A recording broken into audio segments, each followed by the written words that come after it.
Sir, हम जानना चाहेंगे कि क्या आयुर्वेदा में पैरालिसिस का पक्का इलाज संभव है? देखिए, जब हम बात करते हैं पैरालिसिस की, तो इसे आयुर्वेद में अर्धांगघात भी बोला जाता है। और शुरुआत में अगर मैं जवाब देना चाहूँ तो मैं कहूँगा हाँ, बिल्कुल, बहुत से केसेस में पैरालिसिस का पक्का इलाज आयुर्वेद से संभव है।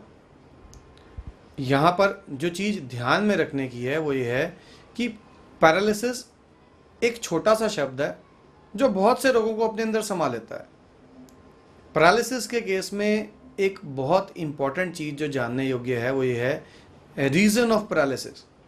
जब हम पैरालिसिस के ट्रीटमेंट की बात करते हैं तो हमें ये जानना बहुत आवश्यक है कि पैरालिसिस पेशेंट में हुआ क्या, कारण क्या था उस पैरालिसिस का। क्या वो पैरालिसिस स्ट्रोक के कारण हुआ?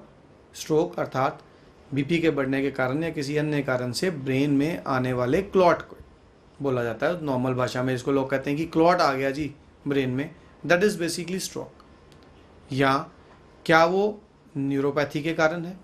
न्यूरोपैथी जो कि किसी भी लंबे चलने वाले डिजीज़ में जैसे कि डायबिटीज़ में हो सकती है। क्या वो पैरालिसिस एक्सीडेंटल पैरालिसिस है, किसी एक्सीडेंट के कारण स्पाइनल कॉर्ड का डैमेज हो जाना? रीजंस क्या हैं उस पैरालिसिस के? उस रीज़न के अकॉर्डिंग इस चीज़ को डिसाइड किया जा सकता है कि क्या वो पूरी तरह ठीक हो सकता है या क्या वो पार्शियली ठीक हो सकता है या उसके केस में कुछ नहीं हो सकता है। तो रीज़न जानना यहाँ बहुत आवश्यक है। जब रीज़न जान लिया जाता है तो उसके बाद जो चीज़, जो मूल सिद्धांत आयुर्वेद में काम करता है पैरालिसिस के केस में, वो है नर्व्स को रिपेयर करना।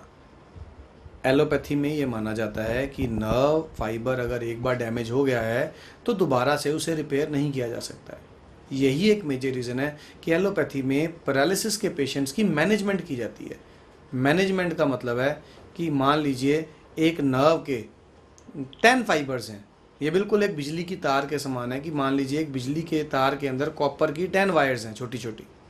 उनमें से अगर 8 वायर्स कट गई तो जो रिमेनिंग 2 वायर्स हैं एलोपैथी वाले उन 2 वायर्स से मैक्सिमम काम करवाने की कोशिश करेंगे। उसे बोलते हैं मैनेजमेंट। बुरा नहीं है, डेफिनेटली हमारा एक प्रयास होना चाहिए कि अगर रिसोर्सेज कम हैं उन रिसोर्सेज के साथ मैक्सिमम से मैक्सिमम यूटिलाइजेशन की जा सके। लेकिन उसके साथ साथ जो चीज़ ध्यान में रखने योग्य है वो ये है कि अगर हम प्रयास करेंगे तो जो डैमेज हो चुके फाइबर्स हैं हम उन्हें भी रिपेयर कर सकते हैं आयुर्वेद की मदद के द्वारा। और यही कॉन्सेप्ट है आयुर्वेद का पैरालिसिस ट्रीटमेंट के लिए। आयुर्वेद में वर्णित रसायनों के द्वारा, आयुर्वेद में वर्णित न्यूरोटॉनिक्स के द्वारा, आयुर्वेद में वर्णित रस औषधियों के द्वारा एक पैरालाइज्ड नर्व सेल के न्यूक्लियस तक पहुंचा जा सकता है। और न्यूक्लियस में पहुंचने के बाद वो स्लोली एंड ग्रेजुअली उस नर्व को काफ़ी हद तक रिपेयर कर सकती है।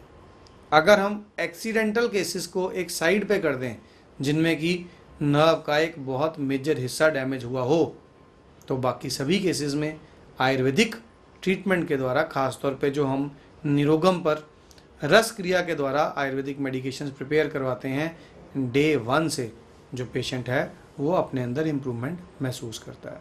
तो डेफिनेटली आयुर्वेदिक पेशेंट्स को आयुर्वेद से बहुत अच्छे रिजल्ट्स मिलते हैं।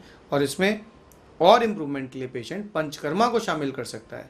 आयुर्वेद में एक पार्ट आता है जिसे बोलते हैं पंचकर्मा, जिसमें अलग अलग प्रकार की थेरेपीज़ के द्वारा पेशेंट की बॉडी की लॉस्ट मूवमेंट्स को रिस्टोर किया जा सकता है। तो कोई भी पेशेंट पैरालिसिस का आयुर्वेद की मेडिकेशंस के द्वारा या आयुर्वेद में वर्णित मेडिकेशंस और थेरेपीज़ की कम्बिनेशन के द्वारा इसमें इम्प्रूवमेंट पा सकता है। आवश्यकता सिर्फ इस चीज़ की है कि रस औषधियों का इस्तेमाल किया जाए जो कि उस डैमेज्ड नर्व के न्यूक्लियस तक पहुंच पाए। अगर हम रस औषधियों का इस्तेमाल नहीं करेंगे तो पैरालिसिस में इम्प्रूवमेंट नहीं मिल पाती है।